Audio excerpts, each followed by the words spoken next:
በስመ አብ ወወልድ ወመንፈስ ቅዱስ አሐዱ አምላክ አሜን። ይህን የሚሰሙ ጆሮቻችሁ የተመሰገኑ ናቸው። ድምጸ ተዋህዶ የኢትዮጵያ ኦርቶዶክስ ተዋህዶ ቤተክርስቲያንን ትምህርተ ሃይማኖት፣ ሥርዓተ እምነትና ክርስቲያናዊ ትውፊትን የሚያስተምር የሬዲዮ መርሃ ግብር ነው። ድምጸ ተዋህዶ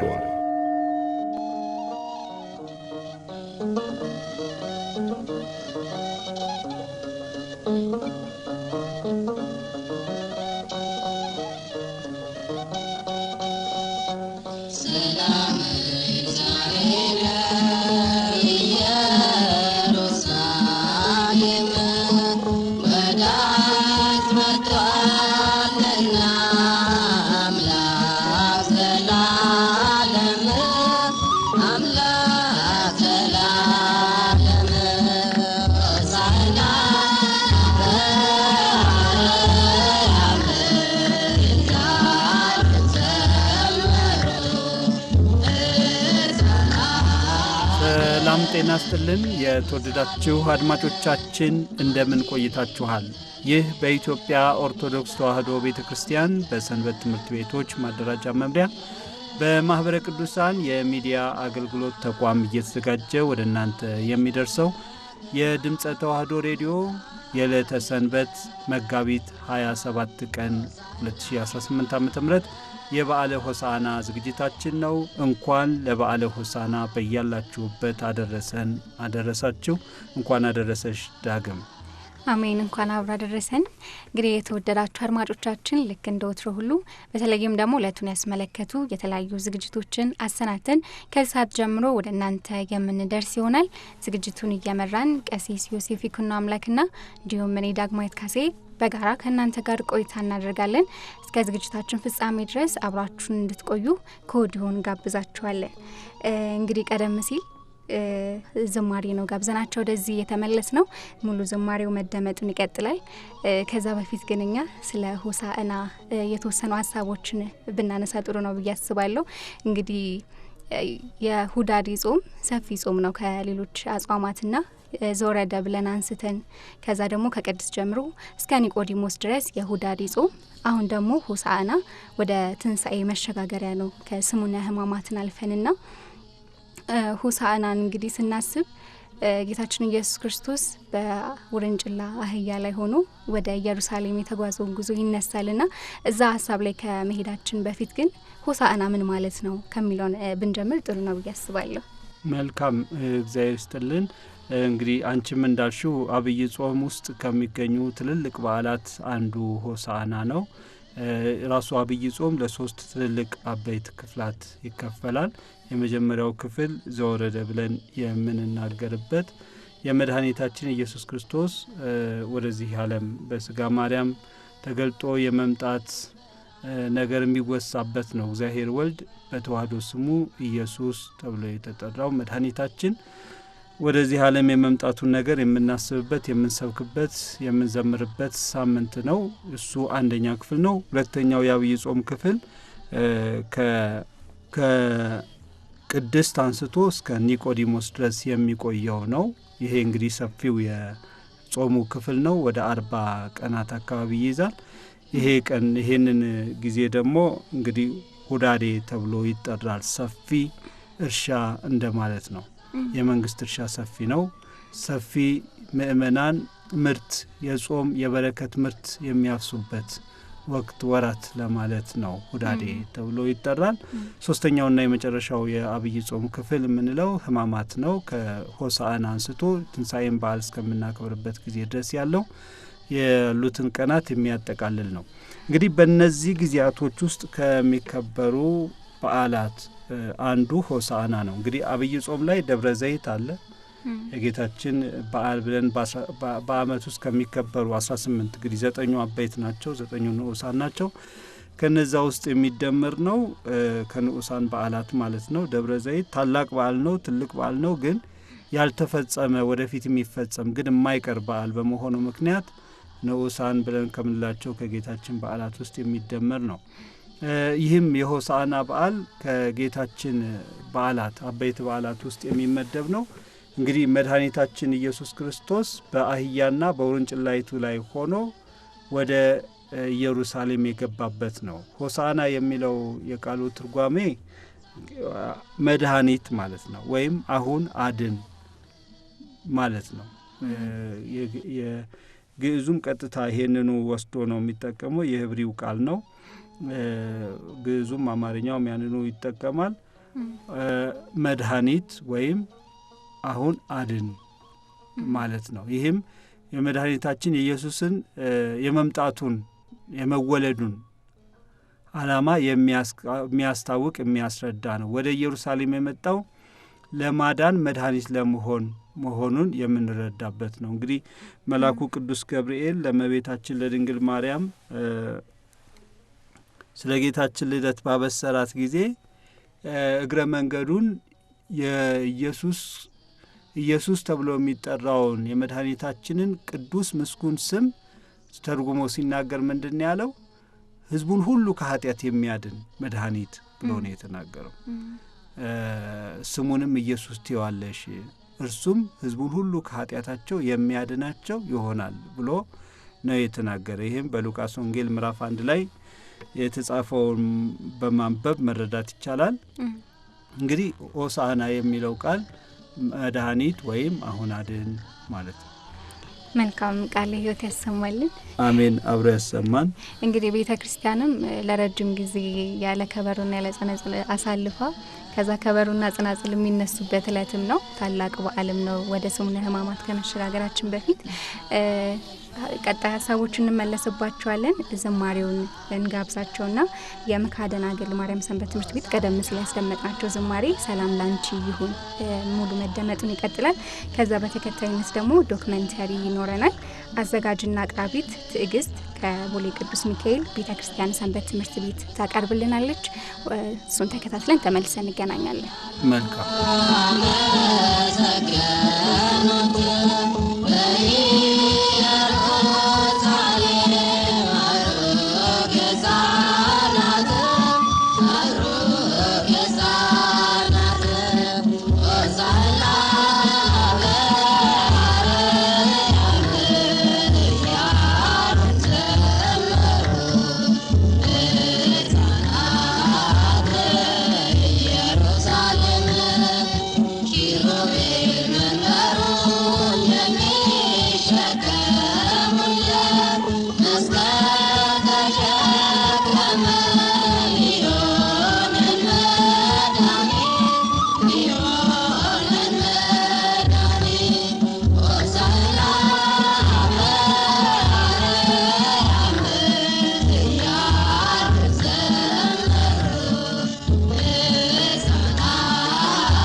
የምስጋና ንጉስ የቃሉ ትርጓሜ መድኃኒት ወይም አቤቱ አሁን አድን ማለት ነው። ሆሳዕና ይህ ስያሜ በዓለ ፋሲካን ከማክበራችን በፊት ላለው የመጨረሻ እሁድ የተሰጠ ስያሜና 8ኛው የአብይ ጾም ሰንበት ነው። በተጨማሪም ሕማማትን ለመቀበል የምንሰናዳበት ዋዜማም ነው። ይህ በዓል ከጌታችን 9 አበይት በዓላት መካከል አንዱ ሲሆን በቤተ ክርስቲያናችንም በድምቀት ይከበራል። ሆሳዕና ማለት አሁን አድን ወይም ደግሞ መድኃኒት እባክህ አሁን አድነን ማለት ነው። ሆሳዕና ማለት ከትንሣኤ በፊት ባለው እሁድ ቀድሞ የሚከበር ታላቅ በዓል ሲሆን ይህም ቀጥተኛ ትርጉሙ መድኃኒት ወይንም አሁን አድን ማለት ነው። ቃሉም የመጣው ከዕብራይስጥ ቋንቋ ነው። በኢትዮጵያ ኦርቶዶክስ ተዋሕዶ ቤተክርስቲያን ደግሞ ኢየሱስ ክርስቶስ በአህያ ውርንጭላ ተቀምጦ ወደ ኢየሩሳሌም በክብር የገባበትና ሕፃናትም ዘንባባን ይዘው ሆሳዕና በአርያም እያሉ የዘመሩለት መታሰቢያ ነው ማለት ነው። ሆሳዕና ማለት መድኃኒት ማለት ነው። ሆሳዕና ጌታችን መድኃኒታችን ኢየሱስ ክርስቶስ በአህያ ውርንጫ ላይ ተቀምጦ ወደ ኢየሩሳሌም የገባበት ዕለት መታሰቢያ ነው። በዚህም ዕለት በአካባቢው የነበሩ ህዝቦች ልብሳቸውን መንገድ ላይ በማንጠፍና የዘንባባ ዝንጣፊ በመያዝ በታላቅ ክብር ተቀብለውታል። ጌታችን መድኃኒታችን ኢየሱስ ክርስቶስ የፍጥረታት አስገኝና ገዢ ሆኖ ሳለ በሰዎች ዘንድ የተናቀችውን አህያ መርጦ ሊቀመጥባት ችሏል። እይታው እንደ ሰው ያልሆነው አምላካችን በሰዎች ዘንድ ያልተከበረውን ሰዎች የናቁትን ማክበር የሚያውቅ ነውና በትህትና ዝቅ ብሎ አህያ ላይ በመቀመጥ ትህትናን አሳይቷል። ሁሉም በሚንቃት አህያ ላይ ሆኖ አይደለ ወደ ቤተ መቅደስ የመጣው? ሊያውም የሰማይና የምድር ንጉስ ጌታ ገዥ ሆኖ ሳለ ሁሉም በሚንቃት አህያ ላይ ሆኖ ለኛ ትህትናን፣ ፍቅርን አሳይቶናል። በሆሳዕና ዕለት ጌታችን ኢየሱስ ክርስቶስ እንኳን የሰማይና የምድር ፈጣሪ አንድ ባለጸጋ እንኳን በማይቀመጥበት በአህያ ላይ ተቀምጦ እኛን ተቀብሎ አብሮ ከህፃናት ጋር ውሏል። ህፃናትን ደግሞ ዝም ቢያሰማኛቸው ደግሞ በአለቶች ወይም በድንጋዮች ደግሞ ተመስግኗል ማለት ነው። በዚህ መልኩ አስተምሮናል። እሺ፣ ጌታችን የዓለም ሁሉ እንዲሁም የሰማይና የምድር የመላእክቶችም ገዢ ሆኖ ሳለ ሁሉም በሚነቃት በአህያ ውርንጭላ ላይ ተቀምጦ ነበር ወደ ኢየሩሳሌም የገባውና ከዚህ በላይ ትህትናን የምንማርበት ነገር አለ ብዬ አላስብም። ለእንስሳ እንኳን የሚገደው አምላካችን አህያዋ እንድትፈታ ከፈለገ እኛ ልጆቹ ደግሞ በኃጢአት እስራት እንድንፈታ ምን ያህል ይፈልግ ይሆን? ኃጢአታችንን አምነን ከእስራታችን እንዳንፈታ ካደረጉን ነገሮች አንዱና ዋነኛው የትህትና ልብ አለመኖር ነው። ትህትና ራስን ማያ ትልቁ የመንፈስ ፍሬ ነው። ሁሉን አውቃለሁ ባይነት በተቆጣጠረን በዚህ ጊዜ ራስን ለመመርመር፣ ጥፋትን ለማወቅ፣ ይህ ክብር አይገባኝም ለማለት ትልቁ መሳሪያ ነው። ነገር ግን የትህትና ልብ እንዲህ በቀላሉ አይገኝምና ሁላችንም ወደ ጌታ በመጸለይ ይህ ልብ እንዲኖረን መጠየቅ ያስፈልጋል።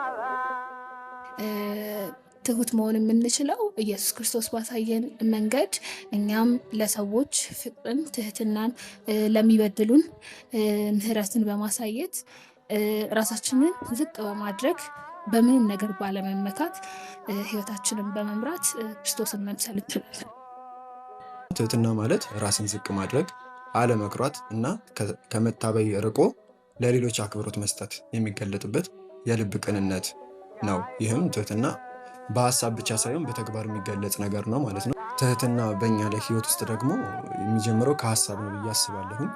ከሀሳብ ስንል ምንድነው? ገና በሀሳባችን ያለ ነገር ነው ወደ ተግባር የምናመጣውና ገና በመጀመሪያው ሀሳባችን ላይ እኛ ያለ እግዚአብሔር ምንም መሆናችንን ወይንም ደግሞ ከእርሱ ፈቃድ ውጭ ከሆንን ተራ መሆናችንን ማሰብ አለብን ብዬ አስባለሁ። እንግዲህ አብነት የምናደርገው ጌታችን ኢየሱስ ክርስቶስን ነው። ስለዚህ በዚህ በዓል ሁላችንም ወደ ውስጣችን በመመልከት ድካማችንን አምነን በመቀበል በእያንዳንዱ ዕለት በእያንዳንዱ ሰዓት ንስሐ በመግባት እና ደግሞ ወደ ቅዱስ ሚስጥሩ ደግሞ በመቀበል ድካማችንን በማወቅ መኖር ይቻላል ማለት ነው። ነገርን ከስሩ ውሃን ከጥሩ ነውና ሁሌም ራሳችንን ለማሻሻል ስናስብና ካለንበት ድካም ለማረፍ ስንነሳ ራሳችንን መመርመሩ ቀዳሚው ተግባር ነው። ይህም ራስን ለማወቅ የበደልነውን ለመረዳት ከዛም አልፎ ለመጸጸትና ራስን ዝቅ ለማድረግ ይጠቅማልና ያለ ጌታችን ምንም ማድረግ አንችልምና ልባችንን ዝቅ በማድረግ ወደ እርሱ መቅረብና የትህትናን ልብ ያድለን ዘንድ መማጸን ይገባል። ከእርሱ በላይ የትህትና መምህር የለንምና።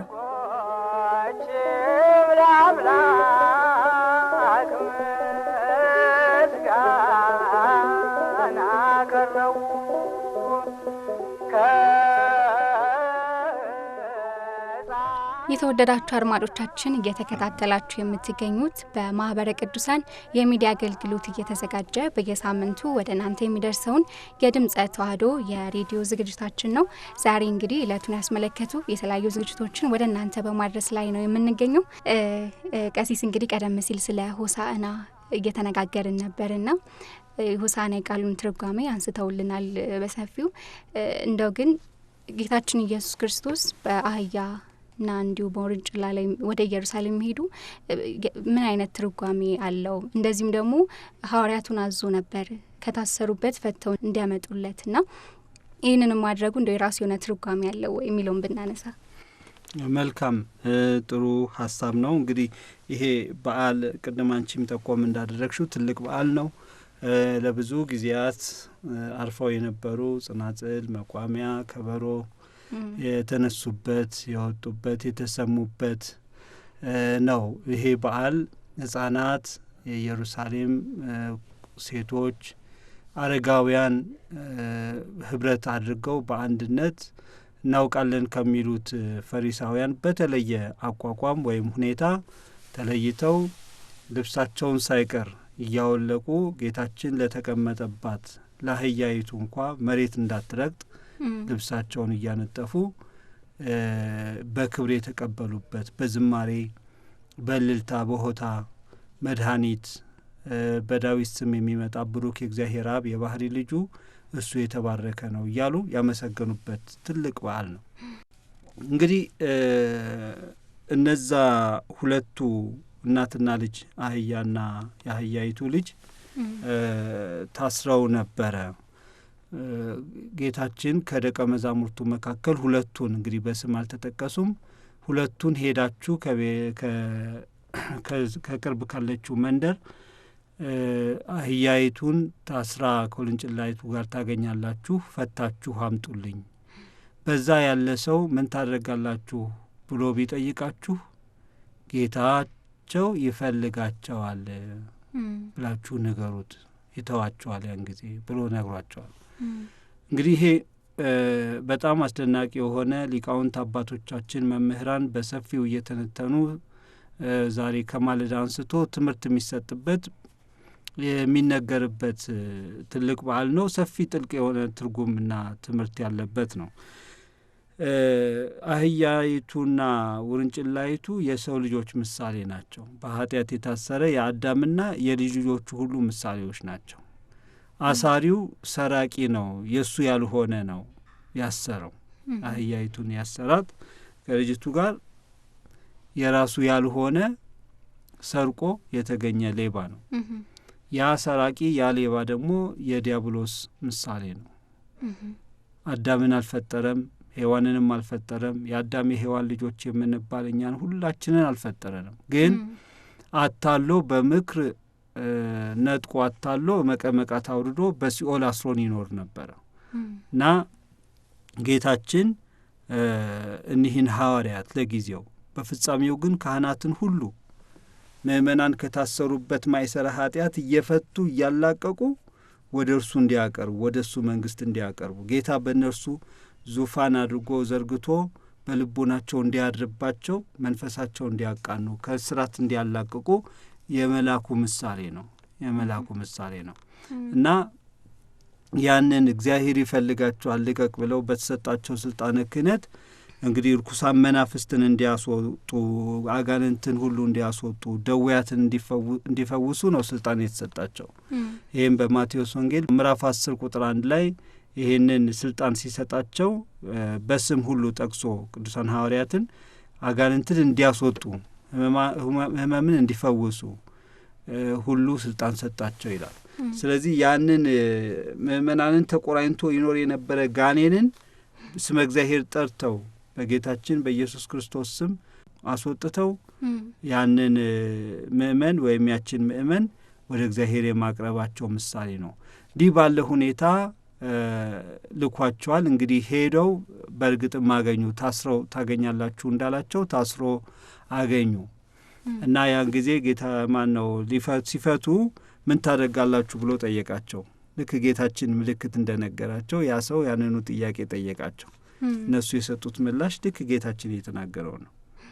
ከእግዚአብሔር ያገኙትን ተናገሩት። ከዛ በኋላ ጸጥ ነው ያለው። ጌታ ይፈልጋቸዋል አሉት። ስለዚህ ሀብቱ የሆነለት የእርሱ ሀብቶች የሆኑ መሆናቸውን አውቆ ተገስጾ ዝም ነው ያለው። አልተከራከረም፣ አላንገራገረም፣ ለቋል ማለት ነው። እንግዲህ እነዚህ የብሉይና የሐዲስ ምሳሌዎች አድርገው መምህራን አባቶቻችን ያስተምራሉ። እነዚህ አህያይቱንና ውርንጫይቱን ግማሹን ምዕራፍ የመንገዱን በትልቋ ላይ ግማሹን ደግሞ በአነስተኛዋ ላይ ሆኖ ነው የሄደው ጌታችን። ይሄም በኦሪትም የተሰጠውን ሕገ ነቢያት ያስተማሩ የነቢያትን ትምህርት ሁሉ በእነሱ አድሮ ያስተማረ እርሱ መሆኑን የነቢያት አምላክ የነቢያት ጌታ መሆኑን በኦሪት ጊዜ ደግሞ በሐዲስ ኪዳንም ወንጌልን የሚሰብኩ ሐዋርያትና ተላዋያነ ሐዋርያት የሐዋርያት ተከታዮች አባቶቻችን ሊቃውንት ቅዱሳን መምህራን በእነርሱም አድሮ የሚናገር እርሱ መሆኑን ለመግለጥ ለማስረዳት ምሳሌውን በምሳሌ መስለው ምስጢር አስማምተው አባቶቻችን መምህራን ያስተምራሉ። እንግዲህ በሁለቱም ላይ ተቀምጦባቸዋል ማለት ነው እና በሱ ተቀምጦ ወደ ኢየሩሳሌም ገባ። ወደ ኢየሩሳሌም በሚገባበት ጊዜ ግን ገና ከመግቢያው በር ላይ ደርሶ አለቀሰላት ይላል ወንጌል። የሰላምሽ ዘመን ብታውቂስ ሰላምሽ ወደ አንቺ ቀርቦ ነበር፣ ግን አልተረዳሽም። ኢየሩሳሌም ሆይ ስንት ጊዜ ልጆችሽን እንደ ጫጩቶች ልታቀፍልሽ ወደድኩ፣ አንቺ ግን ሰላምሽን በራስሽ ገፋሽ ብሎ አለቀሰላት። ወደፊት በእርሷ የሚሆነውን በእርሷ ላይም የሚሆነውን ሲያስረዳ ሲያሳውቅ ነው ማለት ነው። መልካም ጥሩ አድርገውን የገለጹልን ቃልዎት ያሰማልን። አሜን። አብሮ ያሰማን እህቴ ዳግም። እንግዲህ እርሱም እንዳሉት ትልቅ ትርጓሜ ያለው ዕለት ነው። ይህንን እያሰብን እኛም የምንማርበት ነው ብዬ አስባለሁ። እንግዲህ እንመለስበታለን። በተከታይ ያሉትን ዝግጅቶች እናስተዋውቅና በተከታይነት አንድ ዝማሬ ይኖረናል። በመቀጠልም ደግሞ እንደዚሁ ልዩ ዝግጅት ሆሳዕናን ያስመለከተ ማለት ነው። አዘጋጅትና አቅራቢት ሄርሜላ ከገነተ ጽጌ ቅዱስ ጊዮርጊስ ቤተክርስቲያን ሰንበት ትምህርት ቤት ታቀርብልናለች። ሁለቱም በተከታታይ ተከታትለን ተመልሰን እንገናኛለን።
በስመ አብ ወወልድ ወመንፈስ ቅዱስ አህዱ አምላክ አሜን። ሆሳዕና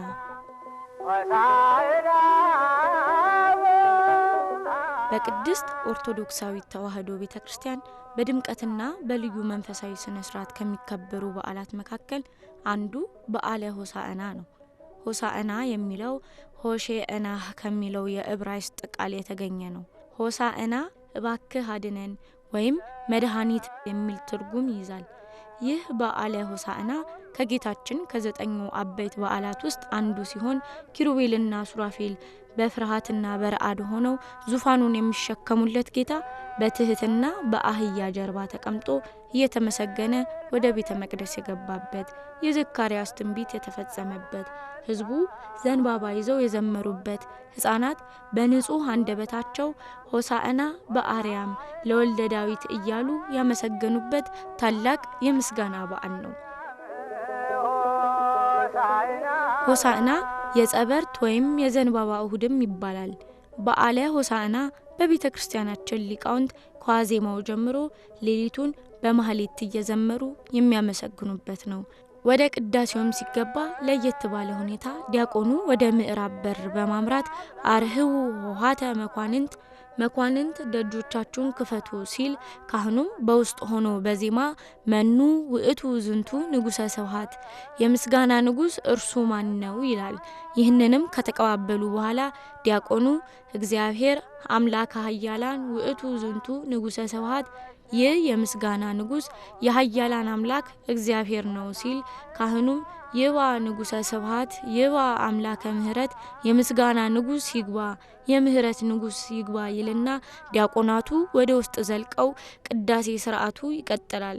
በእለቱም ስለ ሆሳዕና በጥልቀት የሚናገረው የቅዱስ ጎርጎርዮስ ኤጲስቆጶስ ዘኑሲስ ቅዳሴ ይቀደሳል። እጅግ ልዩ በሆነውም የሆሳዕና ዑደት ከዳዊት መዝሙር ምስባክ እየተሰበከ ወንጌል እየተነበበ ከጾመ ድጓም እየተዜመ ይከበራል። ለሕዝቡም ዘንባባ ይታደላል። ጸሎተ ፍትሐትም ይከናወናል።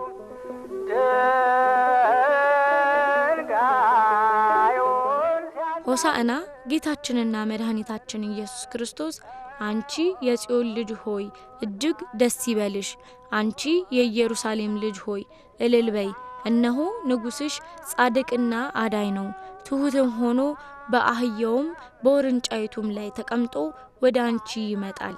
ትንቢተ ዘካርያስ ምዕራፍ 9 ከቁጥር 9 ተብሎ አስቀድሞ በነቢዩ ዘካርያስ የተነገረውን ትንቢት የተፈጸመበት በአህያይቱና በውርንጫይቱ ተቀምጦ በታላቅ ክብር ወደ ኢየሩሳሌም የገባበትና ቤተ መቅደሱን ያጸዳበት ልዩ በዓል ነው። ሆሳዕና ከትንቢቱ በተጨማሪ ምሳሌውም የተገለጠበት ነው። በኦሪቱ የነበሩ ነቢያት ዘመኑ የጸብ የጦርነት ከሆነ በፈረስ ተቀምጠው ዘገር ወይም ጦር ነጥቀው ይታያሉ። በተቃራኒው ደግሞ ዘመኑ የሰላም የእርቅ የሆነ እንደሆን በአህያ ተቀምጠው መነሳንስ ወይም ጭራ ይዘው ይታያሉ። የሰላም ንጉሥ የሆነው ጌታችንና መድኃኒታችን ኢየሱስ ክርስቶስ የተነገረው ትንቢት ተፈጽሞ የተቆጠረው ሱባኤ አልቆ የተመሰለው ምሳሌ እውን የሚሆንበት ዘመን ደረሰ። ሰላም እርቅ ድህነት ሊፈጸምላችሁ ነው ሊለን በአህያና በውርንጫይቱ ተቀምጦ በብዙ አጀብ ታጅቦ በሆታ በእልልታ ወደ ኢየሩሳሌም ገባ። መድኃኒታችን ኢየሱስ ክርስቶስ እንዲቀመጥባቸው የቀረቡት አህዮች በአንድ ግቢ ሰው ውስጥ ታስረው ነበር። ጌታችን ከደቀ መዛሙርቱ ሁለቱን ከደብረ ዘይት አጠገብ ወደምትገኘው ወደ ቤተ ፋጌ ላከ። በፊታችሁ ወዳለችው መንደር ሂዱ፣ ያን ጊዜም የታሰረች አህያ ከውርንጫዋ ጋር ታገኛላችሁ፣ ፍቱና አምጡልኝ ብሎ ላካቸው። እነርሱም እኛ ይሾመናል ይሸልመናል ብለን ብንከተለው ደግሞ አህያ ፈቺ ሊያደርገን ነው ሳይሉ ደግሞስ የታሰረች አህያ ምን ሊያደርግባት ነው ብለው አላጉረመረሙም። ወይንም ለምን ፈለግሃት ብለው አላስፈላጊ ጥያቄ ውስጥ አልገቡም። በትእዛዙ ሳይወዛገቡ እየሮጡ አህያይቱ ወደ ታሰረችበት መንደር ገሰገሱ። የታሰረችው አህያ ከውርንጫይቱ ጋር ፈተው አመጡለት። እንደ ሊቃውንተ ቤተ ክርስቲያን ትርጓሜም እነዚህ አህዮች ተሰርቀው የታሰሩ ነበሩ። እነዚህ አህዮች ባለቤታቸው ባልሆኑ ሰዎች ተሰርቀው እንደታሰሩ ሁሉ የሰው ልጆችም በምክረ ከይሲ ተታለው በእግዚአብሔር ላይ ያላቸውን እምነት አጉድለው ሕጉንም አፍርሰው ከተከለከሉት ዕፀ በለስ በመምላት ለ5500 ዘመን በአጋንንት ቁራኝነት ታስረው ይኖሩ ነበር። በጌታችንና በመድኃኒታችን በኢየሱስ ክርስቶስ ቤዛነት አምነን በሐዋርያት ስልጣን ከማእሰረ ኃጢአት የምንፈታበት ዘመን መድረሱን ሊነግረን ሐዋርያቱን ወደ አህዮቹ ላካቸው። ሐዋርያቱ ወንጌለ መንግስትን አስተምረው አሳምነው በተሰጣቸው ስልጣን በኃጢአት ማሰሪያ የተያዘውን ዓለም እየፈቱ ወደ ክርስቶስ የሚያቀርቡ እውነተኞች መልእክተኞች ናቸው። ምን ታደርጋላችሁ የሚላችሁ ቢኖርም ጌታቸው ይሻቸዋል በሉ፣ ያን ጊዜም ይሰዷችኋል ብሎ ነግሯቸው ነበርና እንደ ቃሉ አደረጉ። አህያይቱን ከነውርንጫዋ ካመጡለት በኋላ ልብሳቸውን እያወለቁ በላያቸው ጫኑ። በምትሄድበት መንገድም ልብሳቸውን አነጠፉ። የተቀሩትም የዛፍ ጫፍ እየቆረጡ በመንገድ ላይ ያነጥፉ ነበር። የዘንባባ ዝንጣፊ ይዘው ከፊት እየቀደሙ ከኋላው እየተከተሉ ሆሳዕና ለዳዊት ልጅ በእግዚአብሔር ስም የሚመጣ ቡሩክ ነው፣ ሆሳዕና በአርያም እያሉ እየጮሁ ያመሰግኑ ነበር። በእንዲህ አይነት ክብር በብዙ ሕዝብ ታጅቦ ከኢየሩሳሌም እስከ ቤተ መቅደሱ ካለው 16 ምዕራፍ 14ቱን ምዕራፍ በእግሩ 2ቱን በአህያይቱ ተቀምጦ ሄዷል። በውርንጫይቱ ተቀምጦ ደግሞ ቤተ መቅደሱን 3 ጊዜ ዞሯል። በእንዲህ አይነት ክብር መመስገኑ ሊቃነ ካህናቱን አላስደሰታቸውም ነበር። ከፍ ብለውም የሚያመሰግኑትን ሕፃናት ጭምር ከማመስገን እንዲከለክላቸው ጠይቀውት ነበር። እርሱ ግን እንዲህ ብሎ መለሰላቸው። ለእማርመሙ እሎንቱ አእባን ይኬልሁ፣ እነዚህ ሕፃናት ዝም ቢሉ እነዚህ ድንጋዮች ያመሰግናሉ።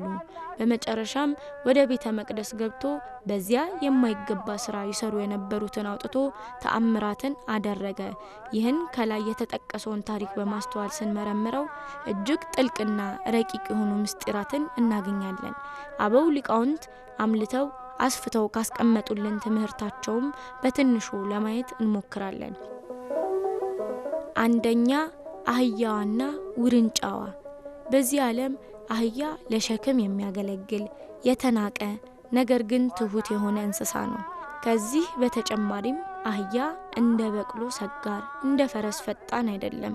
በአህያ የተቀመጠ ሰውም አሳዶ አይዝም፣ ጋልቦ ሮጦም አያመልጥም። አህያ ተሸክሞ እንኳን በዱላ እየተደበደበ ጌታውን በቅንነት ያገለግላል። ጌታችን በዚች ትሁት በሆነችው አህያ መገለጡ በትሁታን ለማደሩ ምሳሌ ነው። ራሳቸውን ዝቅ ያደረጉትን እርሱ በረድኤት ያድርባቸዋል። በዘባነ ኪሩብ አድሮ የሚኖር ጌታ የአህያን ጀርባ መረጠ። እርሱን በሃይማኖት ለሚሹት በሕግ በአምልኮ ለሚከተሉት የቅርብ አምላክ ነው። በጽኑ መከራ በሰቆቃና በስቃይ ውስጥ ሳይቀር በሃይማኖት ጸንተው ተስፋ የሚያደርጉትን ተስፋቸውን እውን ያደርግላቸዋል። ጌታችን የተቀመጠባቸው አህዮች አንደኛይቱ ጭነት የለመደች፣ ሁለተኛይቱ ደግሞ ገና ያልለመደች ናት። እርሱ ግን በሁለቱም ተቀመጠባቸው። ጭነት የለመደችው ሕገ ኦሪትን መጠበቅ የለመዱ የእስራኤል ዘስጋ፣ ውርንጫይቱ ደግሞ የአሕዛብ ምሳሌ ናቸው። እነርሱ ገና ሕግ መጠበቅን አልለመዱም ነበርና ጌታችን ወዶ ፈቅዶ ባደረገው ቤዛነት ሕዝብም አሕዛብም በእርሱ አምነው ማደሪያዎቹ ሆነዋል። ሁለተኛ፣ ልብስ። ደቀ መዛሙርቱ አህያይቱን ከነውርንጫዋ ከታሰረችበት ቦታ ፈተውን እንደመጡለት በዚያ የነበሩት ሰዎች ልብሳቸውን በአህያይቱና በውርንጫይቱ ጀርባ ጎዘጉዙ። አህያይቱ ተራምዳ በምትሄድበት መንገድ ሁሉ ልብሳቸውን አነጠፉ። ይህም ምሳሌ ነው። ልብስ የውስጥ ገመናን ከታች ወይም ሸፋኝ ነው። አንተ ገመናችንን ከታች ነህ ሲሉ ልብሳቸውን ጎዘጎዙለት። በሌላም በኩል ልብስ ክብር ነው፣ ያስከብራል። ያንን የሚያስከብረውን ልብስ አነጠፉለት። ክብራችን አንተ ነህ ሲሉ ልብሳቸውን አነጠፉለት። የተናቀች የነበረችው አህያ ጌታችን ስለተቀመጠባት ክብር አገኘች። የሰዎች ልብስ እየተነጠፈላት በክብር ሄደች። እግዚአብሔር በረድኤት ሲያድርብን ይንቁን ያንገላቱን የነበሩ ሁሉ ያከብሩናል። ቅዱሳን በዚህ ዓለም ሲኖሩ ብዙ መከራ ተፈራርቆባቸዋል። ዓለም ትቢያና ጉድፍ አድርጓቸዋል። ይሁን እንጂ በሃይማኖታቸው ጽናት፣ በምግባራቸው ቅናት እግዚአብሔር አድሮባቸው ሁሉ ያከብራቸዋል። አስጨናቂዎቻቸው ሳይቀር ይገዙላቸዋል። ሶስተኛ፣ የዘንባባ ዝንጣፊ። ጌታችን በሚያልፍባቸው የኢየሩሳሌም ጎዳናዎች ያጀቡት ሰዎች የዘንባባ ዝንጣፊ የዛፍም ጫፍ እየቆረጡ በመያዝ ያመሰግኑት ነበር። ይህም የደስታ የድል አድራጊነት ምሳሌ ነው። አብርሃም ይስሐቅን፣ ይስሐቅ ያዕቆብን በወለዱ ጊዜ፣ እስራኤል ከግብጽ በወጡበት ወቅት ዮዲት ሆሎፎርኒስን በገደለች ጊዜ ዘንባባ ቆርጠው ይዘው እግዚአብሔርን አመስግነዋል። ክርስቶስ በታላቅ ግርማ ወደ ኢየሩሳሌም እየገባ ስለነበር ደስታቸውን አዕጹቀ በቀልት ይዘው ዘመሩ። በላያቸው ለዘመናት ነክሶ የነበረውን ዲያብሎስንና ስራዎቹን ሞትንና ሙስና መቃብርን ድል ሊነሳ ጌታ መጥቷልና ደስ እያላቸው ዘንባባ ይዘው አመሰገኑት። ከፊት ከኋላ ያሉትም ድምጻቸውን ከፍ አድርገው ሆሳዕና ለወልደ ዳዊት ብሩክ ዘይመጽእ በስመ እግዚአብሔር ከፊት ከኋላ ያሉትም ድምጻቸውን ከፍ አድርገው ሆሳዕና ለወልደ ዳዊት ብሩክ ዘይመጽእ በስመ እግዚአብሔር ለዳዊት ልጅ መድኃኒት መባል ይገባዋል፣ በእግዚአብሔር ስም የሚመጣ ብሩክ ነው እያሉ ዘመሩ።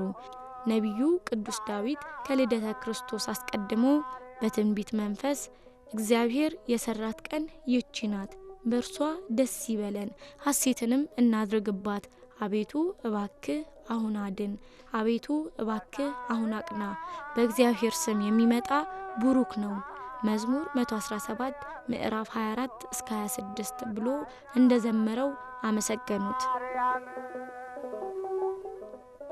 አራተኛ ጌታችን በቤተ መቅደስ በብዙ ምስጋናና እልልታ ይልቁንም ሽንገላ ከሌለበት ከሕፃናት አፍ የሚፈልቀው ምስጋና እየቀረበለት በልዩ ግርማ ጌታችን በኢየሩሳሌም አደባባይ አቋርጦ ወደ ቤተ መቅደስ ገባ።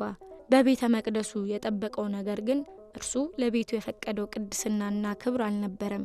አህዮቹን ከታሰሩበት አስፈትቶ ይዞ ወደ ቤተ መቅደሱ በመጣበት ሰዓት ለክብሩ የማይገባ የተፈቱትን አህዮች ወደ ኋላቸው የሚመልሳቸው ስጋዊ ስራ እየተፈጸመበት የስጋ ገበያ ቦታ ሆኖ ነው ቤተ መቅደሱን ያገኘው።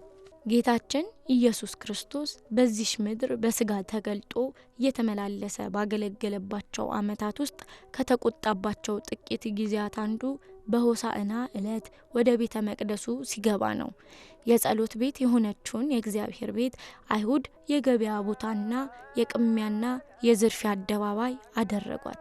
በዚህም ትሁቱ ጌታ ተቆጣ። በዚያም ይሸጡ ይለውጡ የነበሩትን አስወጣቸው፣ ወንበራቸውን ገለበጠው፣ ቤቱን ቀደሰው። ቀደሰ ማህደሮ ልዑል እንዲል ቅዱስ ዳዊት አነጻው፣ ለየው፣ አከበረው፣ ወደ ቀድሞ ክብሩ መለሰው። የማቴዎስ ወንጌል ምዕራፍ 21 ከቁጥር 14። ዛሬስ ጌታችን በየአጥቢያችን ወዳለው ቤተ መቅደስ ቢመጣ ወይም ቤተ መቅደስ ወደ ተባለው ሰውነታችን ቢመጣ ይህን ቤተ መቅደሱን በተገቢው ክብሩ ያገኘው ይሆን? የጸሎት ቤት የነበረው ቤቱ እንደዚያ ዘመን ዛሬም ከጸሎት ቤትነት ይልቅ የነገር፣ የክርክር፣ የፖለቲካ፣ የክስ፣ የወንጀል ሁሉ መፈጸሚያ አልሆነምን? ሙስና የነገሰባቸው አገልጋዮች በሚፈጽሙት ክርስቲያናዊ በደል ምእመናን ከቤተ መቅደሱ ተገኝተው ጸሎት ማድረግ ተስኗቸው እየተሰቃዩ እያዘኑና እያለቀሱ የሚገኙባቸው ቤተ መቅደሶች የሉምን? ያኛውን ቤተ መቅደስ ያጸዳው የገሊላ አውራጃ ከምትሆን ከናዝሬት የወጣው ጌታ ነበር። አሁን ግን ያ ጌታ ከሰማይ በግርማ መለኮት በክበበ ትስብእት በቅዱሳን መላእክት ታጅቦ ይመጣል። አንደበት ሁሉ በፊቱም ዝም ይላል፣ እርሱ ዝም አይልም።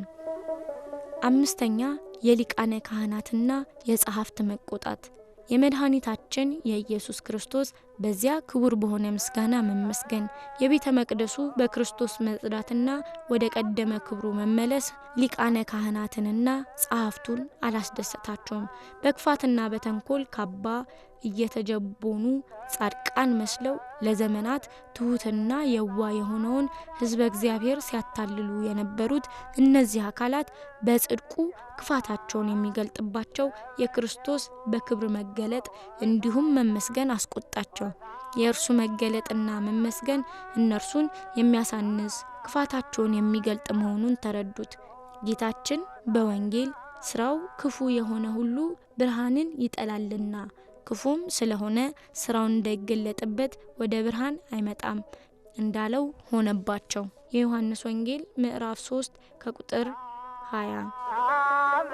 የክፎች የመጨረሻው ክፋታቸው ክፉ መስራታቸው ብቻ ሳይሆን በጎ የሚሰሩትን ሰዎች በአይናቸው እንኳን ለማየት አለመፈለጋቸው ነው። የቅኖች ደግነት፣ የመልካሞች በጎ ስራ፣ የትሁታን የተሰበረ መንፈስ ይረብሻቸዋል።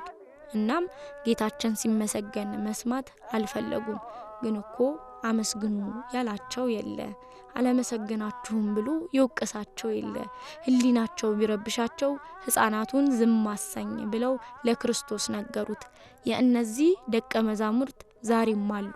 እግዚአብሔር ሲመሰገን፣ ሰው ንስሐ ሲገባ፣ ወንጌል የሚያስተምሩ እውነተኛ መምህራን ሲበዙ፣ ሰላም ሲሰፍን፣ አንድነት ሲጸና፣ ሕገ እግዚአብሔርን የሚያከብሩ ሰዎች ሲገኙ፣ ደናግላን በድንግልናቸው ሲጸኑ፣ በትዳር ያሉ ትዳራቸውን ሲያከብሩ፣ የመነኮሱ ቆባቸውን አክብረው ሲይዙ፣ የደህየው ሰርቶ ሲያገኝ ማየትና መስማት የማይፈልጉ አሉ። ሁሉም እንደነርሱ ሲሆን ማየት ይፈልጋሉ። ዓለም ሳይፈጠር ባህሪውን እያመሰገነ ምስጋናው ሳይቋረጥ የኖረውን ጌታችንን ሕፃናት ለምን አመሰገኑ ብለው ያላዋቂ ጥያቄ ጠየቁት። በዚያ ስፍራ ያሉ ዝም ቢሉ ምስጋናው የሚቋረጥ መሰላቸው። እርሱ ግን እነዚህ ሕፃናት ዝም ቢሉ እነዚህ ድንጋዮች ያመሰግናሉ አላቸው። ስድስተኛ ትቷቸው ሄደ።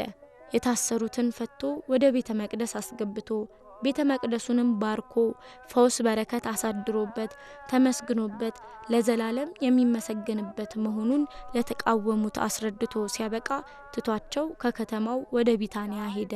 በዚያም አደረ እንዲል ሊቃነ ካህናቱንና ጸሐፍቱን ትቷቸው ሄደ። ክህነታቸው አለፈች። ያላቸውን ክብር ሀብት ከሁሉም በላይ ደግሞ ቅንና ትሁት ልቡና ለነበራቸው ለሐዋርያት ተሰጠች።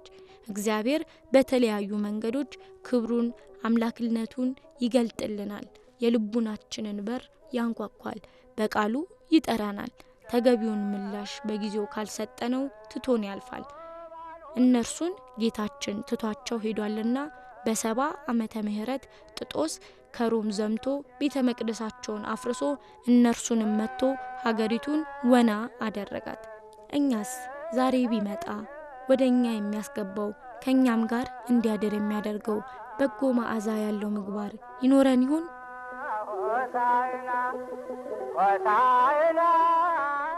በአጠቃላይ በዓለ ሆሳዕና ደቀ መዛሙርት የታሰሩትን ለመፍታት የተላኩበት፣ አህዮቹም ከእስራታቸው የተፈቱበት፣ አዋቂዎች ሲለጎሙ ሕፃናት ያመሰገኑበት፣ ጌታችን ቤተ መቅደሱን ያጸዳበት፣ እናውቃለን ባዮችን ግን ትቶ የሄደበት በዓል ነው።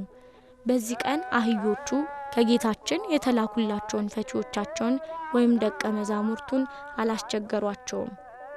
እንደ ልቧ መቦረቅ የምትወድ ውርንጯ እንኳን አደብ ገዝታ ፈቺዎቿን ተከትላ ሄደች። እኛስ ከታሰርንበት የክፋትና የኃጢአት ሁሉ ማሰሪያ መቼ ይሆን የምንፈታው?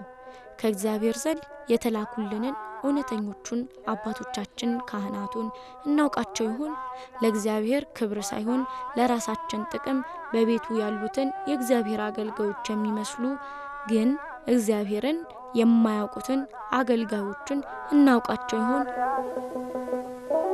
እንግዲህ እንደዚያን ዕለት ሰዎች ልብሳችንን ሳይሆን ልባችንን፣ የዛፍ ቅርንጫፍ ሳይሆን ራሳችንን በጌታችንና የእርሱ እውነተኛ አገልጋዮች በሆኑ በቅዱሳኑ ፊት ዝቅ እናድርግ።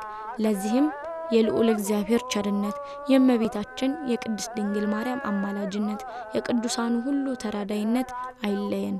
አሜን። ምንጭ በመጋቤ ምስጢር ቀሲስ ስንታየው አባተና ሆተ ስብከት ዘቅዱስ ያሬድ ቅጽ 2። ወስብሐት ለእግዚአብሔር ወለወላዲቱ ድንግል ወለመስቀሉ ክቡር አሜን።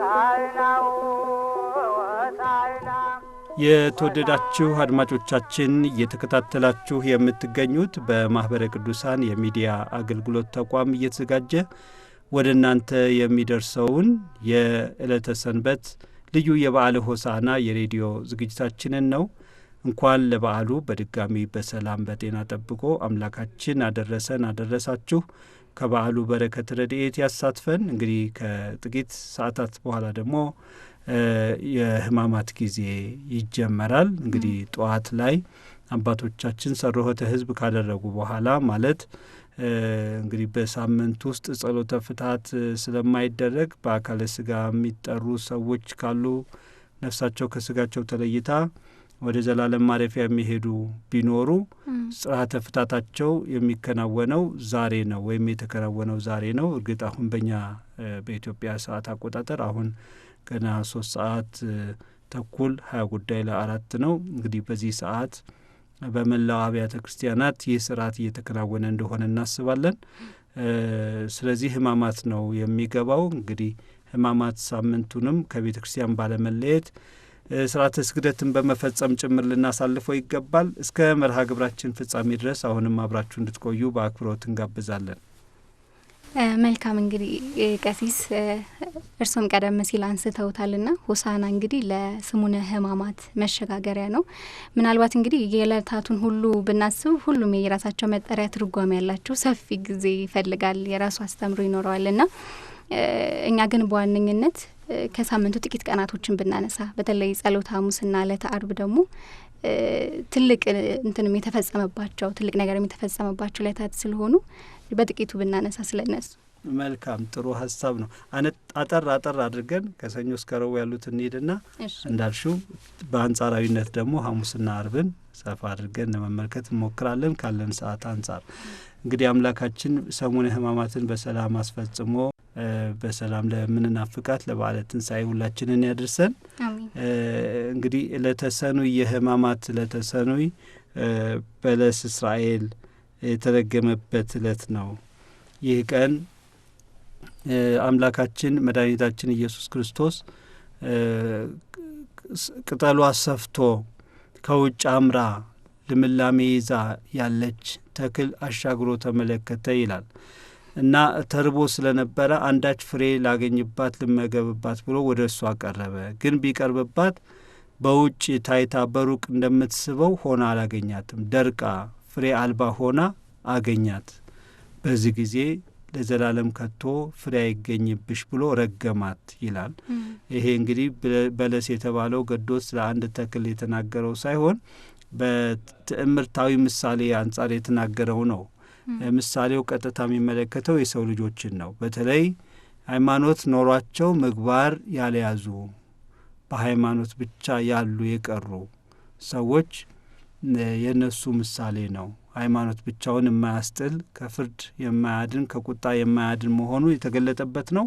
እንግዲህ ለተሰሉስ ደግሞ የጥያቄ ቀን የሚባለው ነው።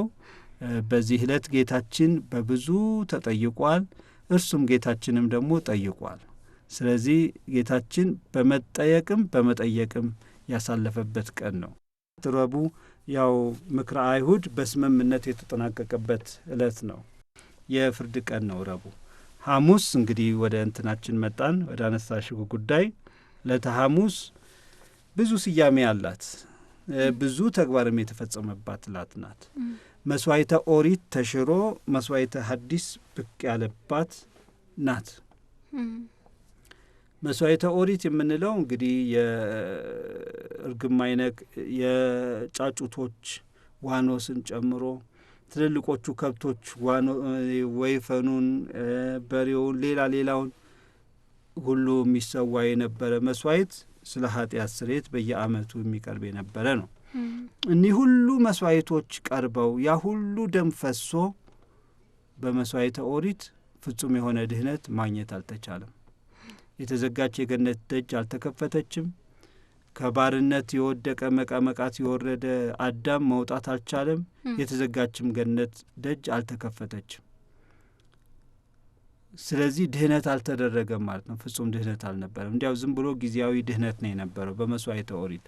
ስለዚህ ዋናው መስዋዕተ ሐዲስ እንግዲህ መስዋዕተ ሐዲስ የምንለው ሌላ የፍጡር ደም ሳይሆን የራሱ የብሩክ አምላክ የእግዚአብሔር አብ የባህሪ ልጁ ከቅድስት ድንግል ማርያም ተወልዶ ሰው የሆነው ኢየሱስ ክርስቶስ በቀራንዮ ያፈሰሰው ደሙ ነው፣ የቆረሰው ስጋው ነው።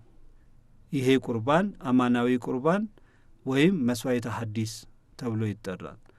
ይሄ የተፈጸመበት፣ ይሄ የቀረበበት፣ ይሄ የተሰራበት ቀን ነው። ዕለተ አርብ ነው ጌታችን የተሰቀለው፣ ደሙን ያፈሰሰው፣ ስጋውን የቆረሰው። ግን በዕለተ ሐሙስ ይህንን ስርዓት ሰርቶ እርሱ ተቀብሎ አቀብሏቸዋል። ስጋውን ደሙን ለቅዱሳን ሐዋርያት በእርሱ ዘንድ ላሉ በሙሉ አቅርቧቸዋል። መስዋዕተ ሐዲስ የምንለው እሱን ነው። እንግዲህ ይህንን ስንመለከት ምንድን ያለው ክርስቶስ? ይህ በነገው ዕለት የሚቆረስ የአዲስ ኪዳን ስጋዬ ነው፣ ከእርሱ ብሉ፣ ይህ ስለ ብዙዎች ኃጢአት የሚፈስ የአዲስ ኪዳን ደሜ ነው፣ ከእርሱ ጠጡ ብሎ ነው ህብስቱን አንስቶ ባርኮ አመስግኖ ቆርሶ የሰጣቸው ራሱ ተቀብሎ ማለት ነው። ቀዳሲ ካህን ቤተ መቅደስ ቀድሶ አመስግኖ በመጨረሻ ያንን መስዋዕት ከሰዋ በኋላ ራሱ ተቀብሎ ከእርሱ ጋር በቅዳሴው በተልእኮ የተሰማሩትን ቀዳሲያንን በሙሉ አቁርቦ ነው ምእመናኑን የሚያቆርበው። ይሄ ትውፊት ይሄ ስርዓት የተቀዳ ከማን ነው? ከመድኃኒታችን ነው። መድኃኒታችን በምሴተ ሐሙስ ይህንን አድርጓል። ሌላው ምሴተ ሐሙስ ከመስዋዕተ ሐዲስ መመስረት ወይም መምጣት መከሰት መሰጠት ጋር ተያይዞ ምንድነው የተፈጸመበት? ዕለተ ሐሙስ ትሕትና ነው የተፈጸመበት። እርግጥ ጥምቀትም ተፈጽሞበታል እና የሐዋርያትን ጥምቀት ስንመለከት የሐዋርያትን ጥምቀት የፈጸመው መድኃኒታችን ነው። ጌታችን ያጠመቃቸው ሐዋርያትን ያጠመቃቸው ደግሞ መቼ ነው ይባል? በዕለተ ሐሙስ ነው።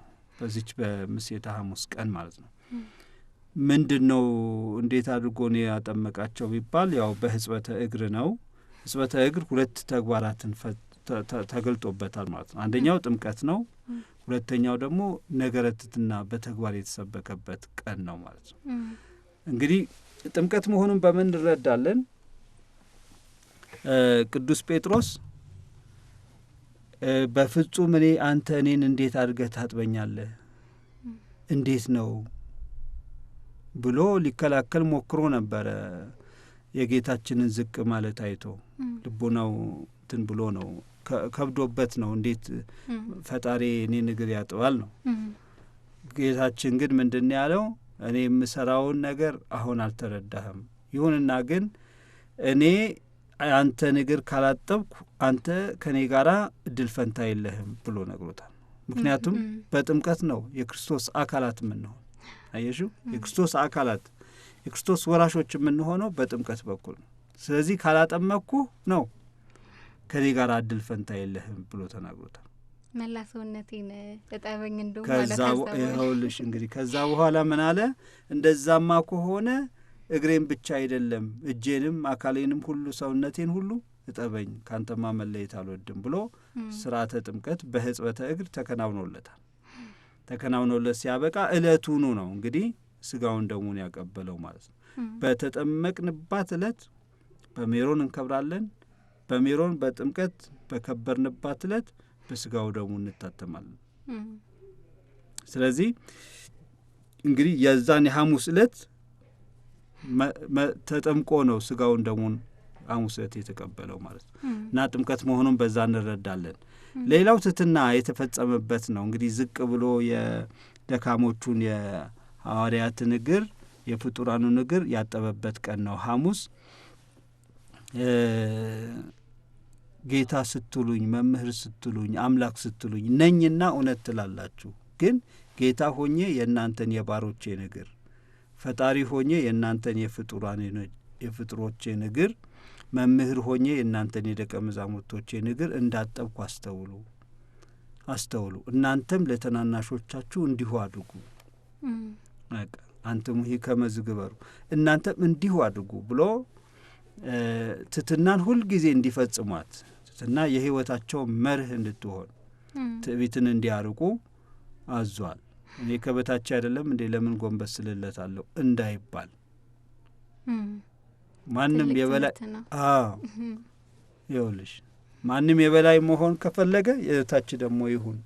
ራሱን ዝቅ የሚያደርግ ከፍ ከፍ ይላል፣ ራሱን ደግሞ ከፍ ላድርግ የሚል ይዋረዳል ብሎ ያስተማረውን ትምህርት በተግባር እዚህ ጋር ነው። ትልቅ ትምህርት ነው። እንግዲህ ምናልባት ቅድም እንዳልነው ሀሳቡ እጅግ ሰፊ ነውና አንድ ዝማሬ ያለን እሱን አድምጠን እንመለስና ደግሞ ቅድም ወዳልነው ወደ ዕለተ ዓርብ እንመለሳለን። የተወደዳችሁ አድማጮቻችን አብራችሁን ቆይታ እያደረጋችሁ ስለሆነ ከልብ እናመሰግናለን። ዕለቱን ያስመለከቱ የተለያዩ ዝግጅቶችን ከድምጸ ተዋሕዶ ሬዲዮ ወደ እናንተ እያደረስን ነው። ቀሲስ እንግዲህ ቀደም ሲል የስሙነ ሕማማት ዕለታቱን እያነሳን ነበረ። በተለይ ደግሞ ጸሎተ ሐሙስን አንስተን ዕለተ አርብን እንግዲህ ካለን ሰዓት አንጻር በጥቂቱ እናንሳና እዚህ ላይ ብናበቃ መልካም ነው ብዬ አስባለሁ። መልካም። እሺ እንግዲህ ዕለተ አርብ በጣም ሰፊ ነገር ያለበት ነው። ሰሙኑን በጠቅላላ ከዕለተ እሁድ ሆሳዕና አንስቶ እያንዳንዷ ቀን በጣም ትልቅ መጽሐፍ አለ። ግብረ ሕማማት አህያም እንኳ አይሸከሙ ትልቁ መጽሐፍ ነው። በተለይ ብራን ነው።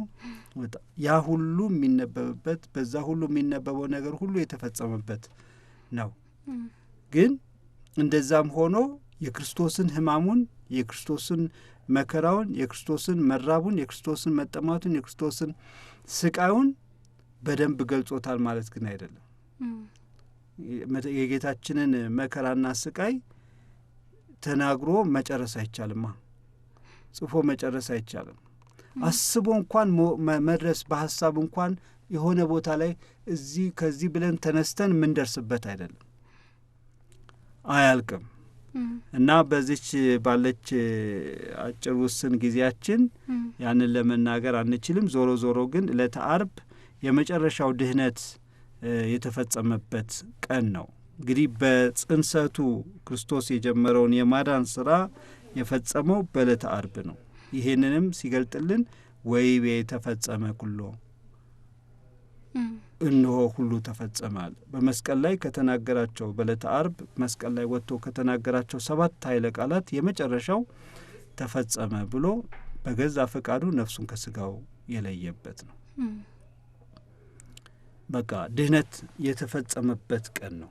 አምላካችን የመጣበትን ነገር እያንዳንዷን ነጥብ በነጥብ ፈጽሞ ሁሉን ካደረገ በኋላ ዲያብሎስን ከምድር ከፍ ከሰማይ ዝቅ አድርጎ በአራቱ የንፋስ አውታር የእሳት ዛንጅር ወጥሮ ይዞ ያናዘዘበት ዲያብሎስ ተማርኮ ጭምር ተመቶ ብቻ አይደለም ተማርኮ ጭምር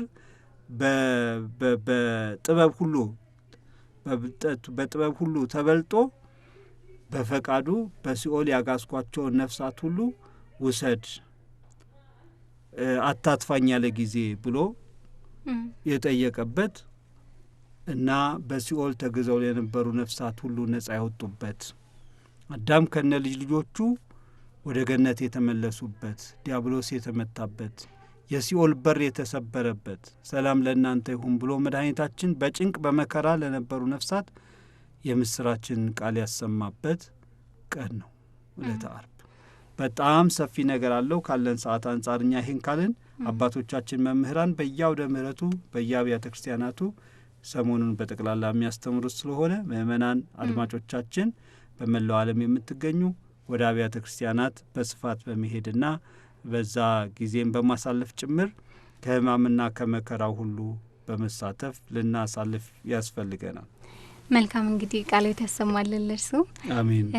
እርሱም እንዳሉት እንግዲህ ይሄ ትምህርት በሰፊው የሚሰጥበት ወቅት ስለሆነ አድማጮቻችንም ከተለያዩ ሚዲያዎች ማግኘት ይችላሉ። ወደ መዝጊያችን ከመሄዳችን በፊት ለትንሳኤ ልዩ ዝግጅት ይኖረናል። ይህንንም ቀድመን ለማስተዋወቅ ነው። እንደዚሁም ደግሞ እንግዶችም አሉን አይደል? አዎ እውነት ነው። በጣም ጥሩ ነገር ነው ያነሳሽው። የተወደዳችሁ አድማጮቻችን የፊታችን እሁድ ሳምንት ሚያዝያ 4 በእግዚአብሔር ቸርነት በሰላም ከደረስን የማህበረ ሰላም የመዝሙርና የስነ ጽሁፍ ልዑክ ጋራ በመሆን ልዩ የበዓለ ትንሣኤ መርሃ ግብር አዘጋጅተንላችኋል። እሱን የምናቀርብበት ጊዜ ይሆናል። እንግዲህ ዳግማዊትም ትኖራለች። በዛ በማህበሩ ደግሞ ረጅም ዘመን በአገልግሎት የቆዩ ሰው የመርሃ ግብራችን ልዩ እንግዳ አድርገን በስቱዲዮ ይዘን ከሳቸው ጋር ጭምር የምናሳልፍበት ነው። እግዚአብሔር በሰላም በጤና ጠብቆ ከዛ ዕለት ያድርሰን። መልካም እንግዲህ ይህንንም ጨምሮ ሌሎችም እለቱን ያስመለከቱ የተለያዩ ዝግጅቶችን ይዘን ወደ እናንተ የምንቀርብ ይሆናል። ቀሲስ እንግዲህ ካለን ሰዓት አንጻር እዚህ ጋር ብናውቁም መልካም ይመስለኛል። እንግዲህ የተወደዳችሁ አድማጮቻችን በቀጣዩ ሳምንት ማለትም ሚያዝያ 4 ቀን 2018 ዓ.ም ልዩ የጌታችን ኢየሱስ ክርስቶስ የበዓለ ትንሣኤ በዓል ምክንያት በማድረግ የሬዲዮ መርሃ ግብራችንን እናቀርባለን። እስከዛን ቀን ድረስ መልካም ሳምንት ይሆንላችሁ። ያለ ጭንቅ ያለ መከራ እግዚአብሔር ሁላችንን ጠብቆ በሰላም ለበዓለ ትንሣኤው ያድርሰን። በሰላም ዋሉ።